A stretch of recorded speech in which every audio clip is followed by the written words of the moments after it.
Hello दोस्तों, हमारे YouTube channel में आप सभी का स्वागत है। तो इस वीडियो में हम वारी रिन्यूएबल टेक्नोलॉजीज स्टॉक के ऊपर डिस्कशन करने वाले हैं।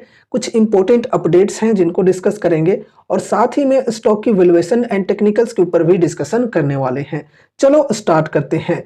देखो दोस्तों, सबसे पहले यहाँ पर अगर हम एएसएम लिस्ट की बात करें तो ये जो स्टॉक है ये लॉन्ग टर्म एएसएम स्टेज 2 से स्टेज 1 में आ चुका है। काफी अच्छी बात है, स्टेज 1 में अब ये स्टॉक आ चुकी है। अगर चीजें आगे चलकर थोड़ी अच्छी तरह से रहीं तो फिर ये जो स्टॉक है ये एएसएम लिस्ट से बाहर भी हो सकता है, तो फिर काफी अच्छी बात होगी। ठीक है, तो लॉन्ग टर्म एएसएम स्टेज 1 में स्टॉक आ चुका है।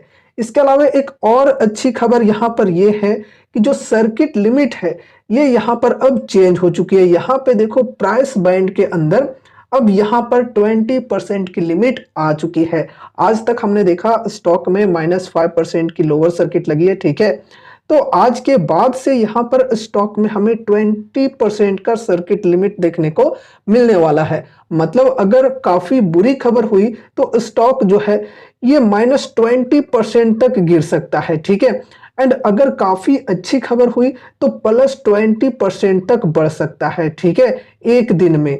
तो यहाँ पर सर्किट लिमिट जो है ये चेंज हो चुकी है। पहले 5% की थी, अब यहाँ पर 20% की हो चुकी है। चलो, बहुत ही अच्छी खबर है यहाँ पे। और देखते हैं इस खबर का इम्पैक्ट हमें मंडे के दिन किस तरीके से देखने को मिलता है स्टॉक के अंदर। ठीक है, तो ये कुछ खबर है, देखा जाए तो काफी अच्छी खबर है दोस्तों। स्टॉक पी है 62.3 की, इंडस्ट्री पी भी 62.3 की ही है। तो इंडस्ट्री पी के इक्वल ही है स्टॉक की पी। अगर हम यहाँ पर मीडियन पी से कंपेयर करें तो मीडियन पी तकरीबन 45-46 की है।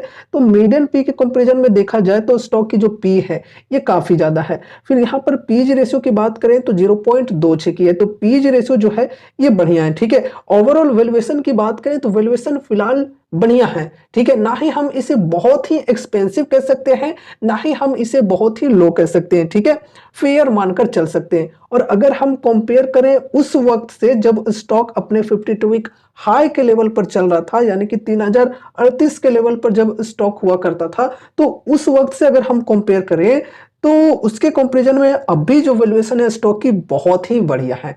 एक समय में जब स्टॉक 52 वीक हाई के लेवल पर ट्रेड कर रही थी उस वक्त यहाँ पर जो पी रेशियो हुआ करती थी वो 300 के अप्रोक्स हुआ करती थी। ठीक है, तो 300 के कंपैरिजन में अभी देखा जाए तो सिर्फ 62.3 की है।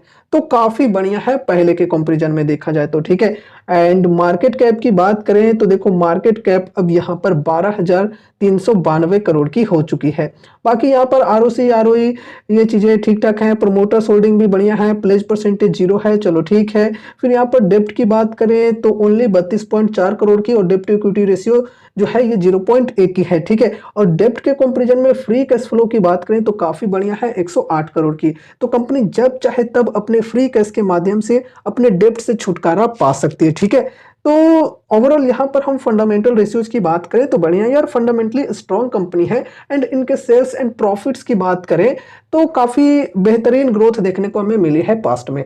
लेकिन दोस्तों ये जो कंपनी है एक स्मॉल कैप कंपनी है, तो उस हिसाब से अगर हम रिस्क की बात करें तो रिस्क भी यहाँ पर काफी हाई है, ये ध्यान में रखकर चलना है। एक चीज और, अगर हम वारी ग्रुप के प्रमोटर की बात करें तो कुछ मुकदमे वगैरह इनके ऊपर चल रहे हैं जिसे भी नेगेटिवली तौर पे देखा जाता है। तो ये भी आपको एक रिस्क के तौर पे समझकर चलना है इस स्टॉक के अंदर। ठीक है, तो यहाँ पर अगर आप इंटरेस्टेड हो तो छोटे से अमाउंट्स के साथ ही इन्वेस्टमेंट करनी चाहिए। ऐसा ना हो कि आपने अपनी पूरी जमा पूंजी इस स्टॉक के अंदर लगा दी, तो इस गलती को करने से बचना है। ठीक है, अगर हम यहाँ पर परसेंटेज वाइज बात करें तो अपने पोर्टफोलियो का मैक्सिमम 2 to 5% का ही वेटेज देना चाहिए ऐसे स्टॉक्स के अंदर। ठीक है, मैक्सिमम यहाँ पर 5% का ही एलोकेशन देंगे। इससे ज्यादा अगर एलोकेशन देते हैं तो उसी हिसाब से रिस्क भी यहाँ पर काफी बढ़ सकती है हमारी। ठीक है, तो इसलिए सोच समझकर ही एलोकेशन देना चाहिए।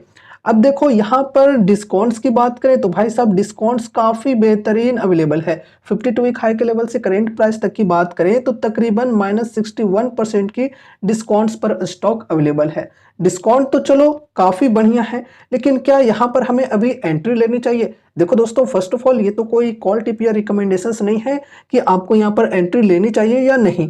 अभी मैं जो भी चीज़ों के बारे में आप लोगों को समझाने वाला हूँ वो सिर्फ और सिर्फ एजुकेशनल पर्पज से समझाने वाला हूँ, ये ध्यान में रखकर चलना है, ठीक है।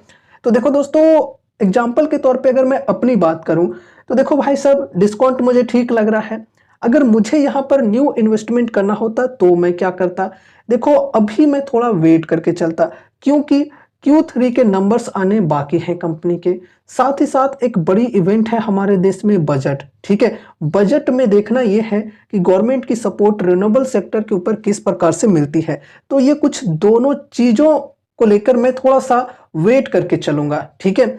इन दोनों चीजों के अंदर पॉजिटिविटी हमें देखने को मिलती है या फिर निगेटिविटी, और उन्हीं के अनुसार मैं डिसीजंस लूंगा, ठीक है। अगर इन दोनों चीजों के अंदर हमें पॉजिटिविटी देखने को मिलती है, लाइक Q3 में अर्निंग्स अगर अच्छे आते हैं, साथ ही साथ बजट में अगर गवर्नमेंट की सपोर्ट अच्छी तरह से देखने को मिल जाती है रिन्यूएबल सेक्टर को लेकर, तो फिर ऐसे स्टॉक्स में बढ़िया तेजी आ सकती है। तो मैं उस कंफर्मेशन के साथ यहाँ पर एंट्री लेने की सोचूंगा। साथ ही साथ अगर हम निगेटिव तौर पे बात करें कि अगर Q3 में अर्निंग्स वीक आते हैं, साथ ही साथ बजट में अगर कुछ खास सपोर्ट नहीं मिलती है रिन्यूएबल सेक्टर के ऊपर गवर्नमेंट के द्वारा, तो फिर हम ऐसे स्टॉक्स में काफ़ी ज़्यादा करेक्शंस एक्सपेक्ट करके चल सकते हैं, ठीक है। फिर हम और भी नीचे के लेवल्स पर बाइंग कर पाएंगे। तो इसलिए यहाँ पर मैं वेट एंड वॉच करना प्रेफर करूंगा अभी के समय पे, ठीक है। मैं एक प्रॉपर कंफर्मेशन के साथ ही एंट्री लेने की सोचूंगा। अब देखो दोस्तों, कुछ लोग इस प्रकार के भी होते हैं जो सिर्फ डिस्काउंट्स को देखकर ही एंट्री लेते हैं। तो अगर आप सिर्फ डिस्काउंट को देखकर एंट्री लेने की सोच रहे हो तो भाई साहब, डिस्काउंट्स तो काफ़ी बेहतरीन मिल रहे हैं, ठीक है।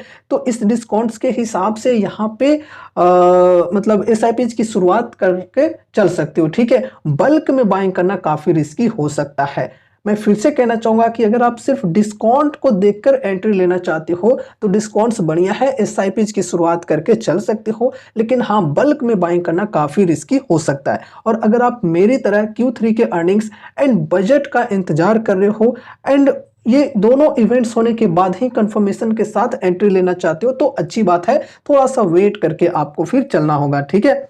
अब देखो दोस्तों, यहाँ पे सपोर्ट की लेवल है ये नेक्स्ट, ठीक है।